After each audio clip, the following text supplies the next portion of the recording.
Hello friends, djembe सुफाली पटेलनी रसोईमां तमारुं स्वागत है। आज हूँ बनावानी छुं कुलचा। तो एनी माटे आ ईस्ट है। तो ईस्ट में 2 चमची ईस्ट हती नानी आवी अने 3 चमची खांड एड करी छे आमां अने 10 मिनिट रवा दीधी थी। ड्राय ईस्ट है ते पहला आमां एड कर दईशुं। पछी एमां तेल एड कर देवानुं। 1 मोटी चमची तेल एड करी छे। આવી રીતની આવે તે છે। હવે મીઠું એડ કરી દઈશું ટેસ્ટ પ્રમાણે।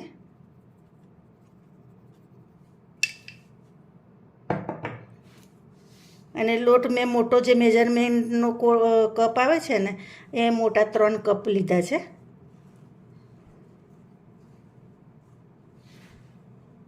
હવે આ દહીં છે જે 1 કપ લીધું છે એ અંદર એડ કરી દઈશું।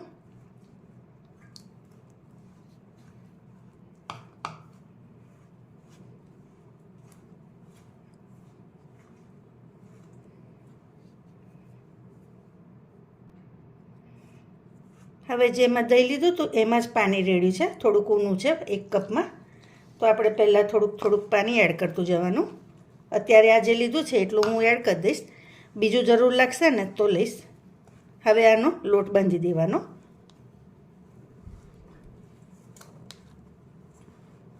લોટ તમારે મીડિયમ બાંધવાનો, બહુ કઠણ નહીં ને બહુ ઢીલો નહીં એવો। હવે આપણે થોડુંક બીજું પાણી લઈશું જે આમ મોટો કપ છે અને પાણી થોડુંક હલકું ગરમ છે, બહુ ઠંડુ નથી અને નોર્મલ ટેમ્પરેચર પર નથી। હુંફાળું કહીએ ને એવું પાણી છે। હવે આટલું પાણી આપણે થઈ રહેશે। તો આટલા લોટમાં 1.25 કપથી ઓછું પાણી લીધું છે મેં।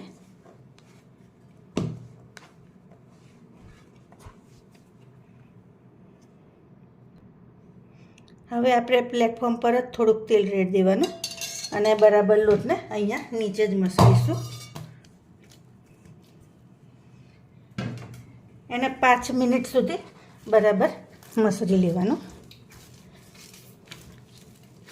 જ્યાં સુધી લોટ જરા સ્ટ્રેચી ના થાય ને ત્યાં સુધી એને મસળવાનો।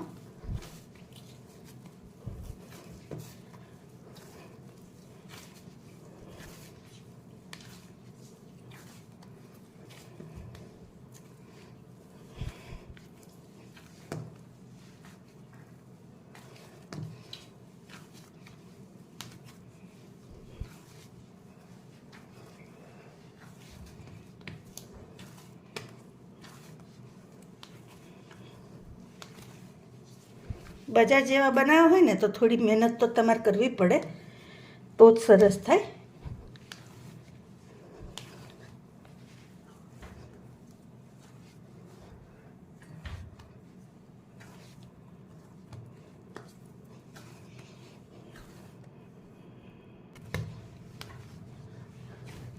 તો આપણે મસળતા 4-1 મિનિટ જેવું થઈ ગયું છે।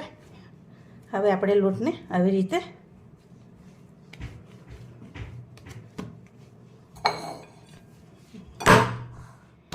અને ઉપરથી થોડુંક તેલ ચોપડી દઈશું।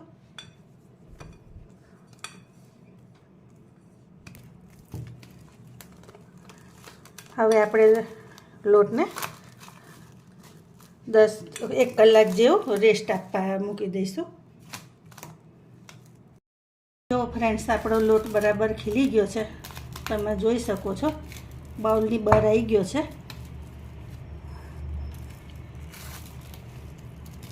હવે એને હું બીજામાં લઈ લઉં।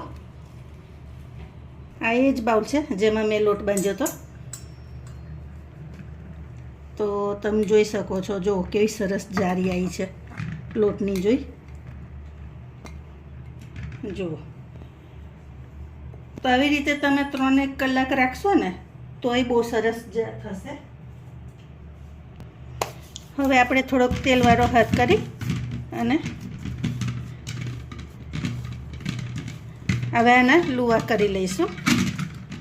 તો તમને બતાવું કે લુવા થોડાક મોટા રાખવાના અને એને આમ કરી નીચેથી આવી રીતે બધી રીતે ટાઈટ કરી દઈશું, એટલે એમાં એર પર્ટિક્યુલર રહે. જો આવા બધા ગોળા કરી લઉં હું. તો જો ફ્રેન્ડ્સ 12 કુલચા બને છે આપણા, અને આવી રીતે લોટ કરી લીધો, લુવા કરી લીધા છે. હવે આપણે એને ભીના કપડાથી ઢાંકી અને હજી 5 મિનિટ રવા દઈશું. 5 મિનિટ પછી એને બનાવીએ. હવે આપણે એક લુવું લઈ લઈએ. તો જો સાઈઝમાં પણ મોટું થઈ ગયું જોયું. હવે આપણે આ બીજા ઢાંકી દેવાના. હવે થોડોક હું એની પર લોટ છાંટી અને વણીશ.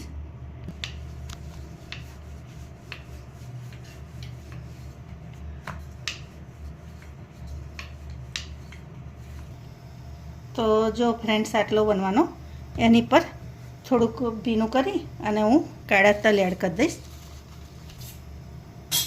ઓપ્શનલ છે, તમારે એડ કરવો હોય તો કરજો, ના કરો તોય વાંધો નહીં. અને આ થોડાક ધાણા છે, એ થોડા સ્પ્રિંકલ કરી લેવાના. અને હવે આને આટલો જ રવા દઈશું, બહુ પાતળો નહીં જ કરીએ. ખાલી આ ધાણાને દબાઈ જાય એટલું જ રાખવાનું. બીજી સાઈડે મેં ફ્રાય પેન મૂકી દીધી છે. હવે એ થાય એટલે આપણે એમાં થોડુંક પાણી એડ કરી દઈશું.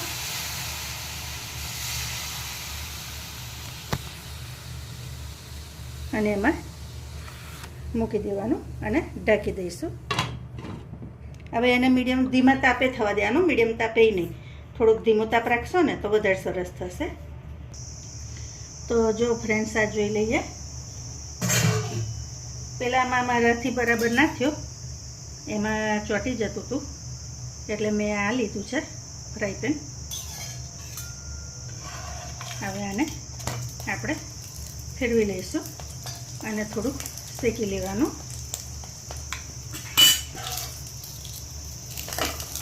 તો જો ફ્રેન્ડ્સ આવી રીતે થવા દેવાનું અને હવે એને પ્લેટમાં લઈ લઈશું.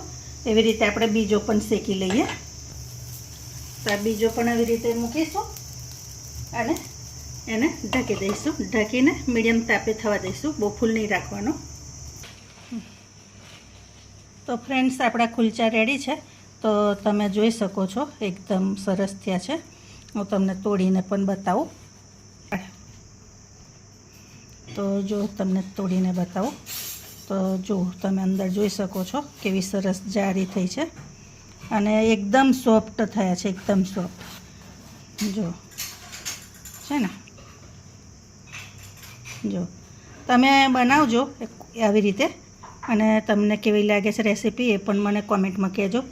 લો તો તમારું મોઢું છોલેથી તીખું કરાવું. ચાલો તો નવી રેસીપી સાથે ફરી મળીશું.